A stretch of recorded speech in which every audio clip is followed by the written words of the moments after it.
Hi, I'm Dan Fazio with GI Jobs, and today I'm speaking with Eric Brew. Eric is an Army veteran, and today he is a manager of military engagement for American Corporate Partners.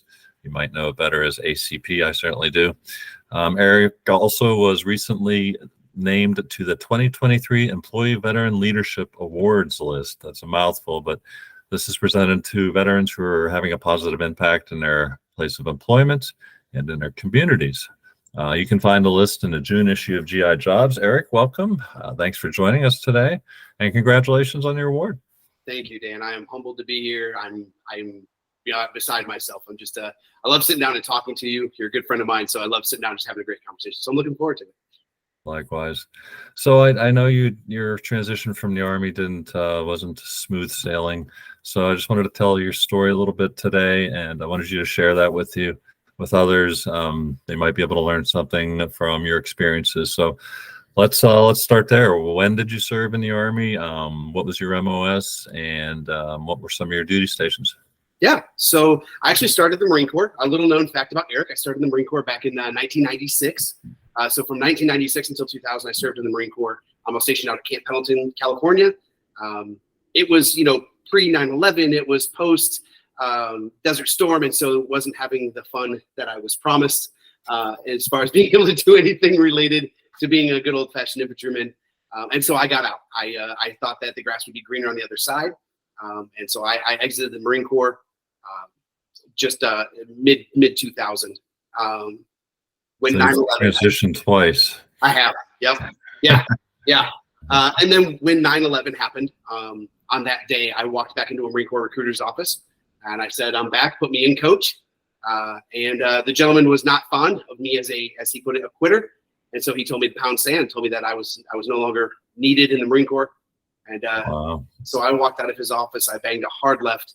I walked into the Army recruiter's office, and the rest is history.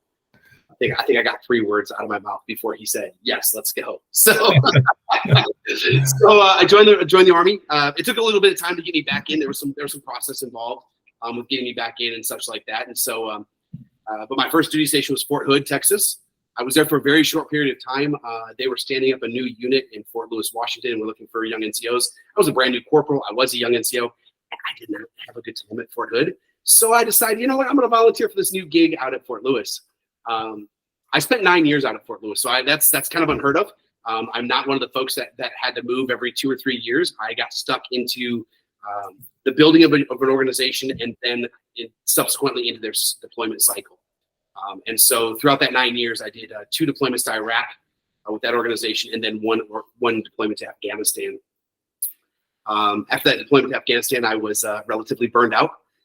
That was a 15-month deployment, a 12-month deployment, and a 12-month deployment. So I was pretty tired, and my family was tired at the time. So we decided that I was going to, as we say in the Army, I was going to take a knee and find a job that didn't have quite the op tempo.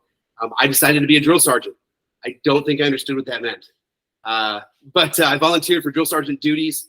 Came to Fort Benning in 2014. Served for 2 years as a senior drill sergeant, training infantrymen. I made the first sergeant list, which was exciting, and they congratulated me by extending me for 2 more years on Sand Hill, training infantrymen as a first sergeant. So I have 2 years of first sergeant time on Sand Hill, and then I decided that I needed some more experience, and so I volunteered to go to an additional unit on Fort Benning, the only real force comm unit that's on Fort Benning. And I was able to be a part of the very first SFAB deployment to Afghanistan. And so I deployed as we call it a guardian angel, kind of like a personal security detail, first sergeant. So I had an entire company, had about 13 or 14 squads deployed to several locations in Afghanistan, which was cool because I got to fly around a lot and check on the boys, which I didn't. I really had a good time doing. But yeah, so that's kind of short and skinny of my career. I've done I like to say I've gone to a lot of weird places with weird people and done some weird things. But I've been blessed far beyond what I deserve. I have had an incredible career. There's been some ups, there's been some downs, but by far and large, the benefits outweigh the downside. So Yeah. So as you started to think about retirement, what was your exit plan? How far out did you start the plan? I came back from Afghanistan, and they made me the headquarters company first sergeant, which is a much larger element. I had about 307 Bubbas and Bubettes running around, and that was a rough job. I was also in the middle of a divorce, and I know that I am not the only service member to ever go through a divorce. I'm probably not even the only service member who has thought this is a good time to exit the military. This is probably something that I need to just cut ties. My children were all adults, and so it was time to separate from the marriage. It was time to separate from the Army, and so I kind of did it all in one shot, which was really brilliant. I understand, looking back, hindsight being 2020, where my fault lied. However, I had a great plan. I had the world's perfect plan. I was going to go into operations management. I clearly had no idea what that meant. Oh, yeah, you're wrong, right? I had no idea what that meant. I had no idea what industry I wanted to go into. But I knew I was laser focused. I knew I wanted to go into operations management. I'd been doing operations for so long. It was the thing that made sense. The one thing that I think I was able to start understanding early was the translation piece. Understanding that although I loved being an infantryman and I have nothing against my law enforcement brothers and sisters, that's not something I wanted to do, right? So carrying a gun was something that I did, kicking in doors and chasing out bad guys. I did that for years and years and years. I mean, almost 25 years I served. And I didn't want to do that anymore, right? I didn't want to go contract overseas. I didn't want to be a security guard. There were things that most people would look and say that's the direct translation. But I also ran large-scale operations overseas as an operations NCO, and I was able to do some pretty cool things. And so I started understanding that I started to kind of pick up on the translation piece, but I had no idea what I needed. I had no idea what I wanted. I just knew that was the thing, right? So I became laser focused, and I didn't talk to anyone. I was a senior NCO. I had a plan. I knew what I needed. I just forget everything. I'll take care of it myself, kind of like I think a lot of my brothers and sisters do. And as I like to say it, I put my plan in the perfect rear naked choke, and I killed it. I absolutely murdered my plan. It fell apart at my fingertips with about 4 months left to going on terminal leave. And I found myself in a very vulnerable spot. As a matter of fact, I found myself on a Thursday evening sitting in front of my computer, and I had the Google up, right? I was going to Google what I was going to do next. What's my next plan? And I sat there, and I remember seeing my hands starting to shake, and I didn't know what to type. And it dawned on me, Dan, that it wasn't that I didn't know the answer. I didn't even know the question. I didn't know what to ask. And to be quite frank and very transparent with you, that led into a pretty tough tailspin. That ended me on the phone with an emergency counselor from Military One Source talking me out of suicide. Because I couldn't fathom why I couldn't figure it out. I couldn't fathom why I couldn't understand it. I couldn't figure out why I, of all people, could not get this right. How was I possibly failing? I'd never failed in 25 years. How was I possibly doing it at the tail end? I wish that they would let me know who that woman was, because I'm telling you, Dan, she saved my life. But it put me in a place of understanding that I needed help. And she keyed in on something that I think was pivotal in that moment. And she made me realize that it was okay not to have all the answers. And she begged me to give myself permission to not have all the answers. Wow. And that was a big moment for me, because I'm used to having all the answers, right? I'm the senior NCO. I'm the guy everybody comes to. Yeah. And now I don't know where to go. So yeah, that was a tough point. But that led me to, that ultimately has led me to where I am. God has been so good to me, and brought me to where I am today. So it's been, I look back at that as a part of my testimony. Yeah. So what did you do next after the phone call to counseling? Took a deep breath. What would you do next? Yeah, I actually, for the first time throughout the entire process, I reached out to a friend, and I just said, man, I don't know what I'm doing, and he had retired 8-10 months before me. And so he said, hey, there's a local organization there that kind of helps people navigate transition. So small nonprofit, outside of Fort Benning. So I went over there, and I walked in the door, and I just kind of threw my hands up, and I said, I don't know what to do. And the team there loved on me, took great care of me. helped me figure out what a resume looks like, kind of helped me figure out what translating that military language into the elusive language of civilianese looks like. And it sparked what was next for me. And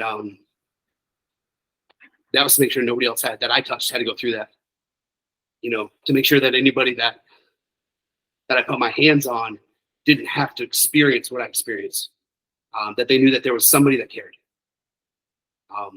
So that organization ultimately ended up being my CSP, my career skills program. I worked for them for 3 months as an intern, took a position with them, worked for them for the next 2 years as their transition program manager, helping countless veterans transition out of Fort Benning and then ultimately across the country. And then ACP reached out, Leslie Coffey reached out from ACP and said, hey, we want you on the team. And so now I get to do this on an even bigger stage with an incredible team. Yeah. So what do you think others can learn from your transition? What should they learn from your transition experience?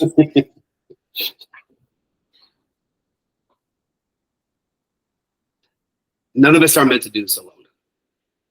We're not designed that way. And none of us got through combat experience. None of us got through our military experience. None of us got through life without having somebody there. We're not designed to do life alone. Again, transition's a whole lot of you don't know what you don't know.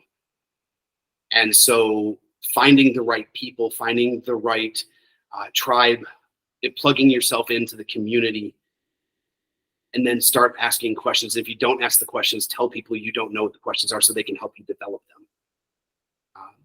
I think the biggest thing, the first step is, again, and I'll use that woman's words. It's give yourself permission to not have all the answers. Know that you're not going to know it all, and then reach out and find someone. It's hard to speak civilianese once you've spoken, Air Force or Navy or Marine Corps your whole career. It's hard to figure out what culture means in the civilian world and how to find the right culture. And I think another thing is figuring out what your worth is outside of the uniform. Mm-hmm. Right? Understanding, figuring out what it is, what is my worth, what is my value, what do I bring to the table that is different than First Sergeant Brew? What does Eric bring to the table? Right? Don't let go of your heritage. I will never stop being First Sergeant. I love it. It is one of I am so proud of my service. I'm so proud of the men and women I've served with. I have stood on the shoulders of giants. But I'm bilingual now. And I can speak both languages, and I can exist in both worlds. I can stand at a bonfire and have a cigar and an adult beverage and talk stories with the boys and laugh and cry about the good times and the hard times. And then I can wake up the next morning, put on my ACP kit, and go to work and be a thriving member of my team outside of the uniform. And I think that's where we all need and deserve to get to. Well, you've certainly landed on your feet. It's a good segue into just talk a little bit about what you do at ACP. Yeah, so I'm the manager of military engagement. I think that's kind of a strange title, but I like it. It means it kind of keeps me tied to my community. But I work under an incredible boss, the vice president of military engagement, Leslie Coffey. She is. It's like shooting hoops with MJ every day. Watching Leslie work is incredible. But what we do is we are essentially the outreach team. Our primary function is to ensure that folks hear about the program, that folks understand what mentorship is and how it's applicable in your transition, and that they know that there's a team here that's willing to go the extra mile and help them find just the right mentor as they navigate their transition, as they walk through this new uncharted ground in this difficult journey. But we want them to understand that aligning themselves with an incredible mentor is just it's invaluable. It's invaluable.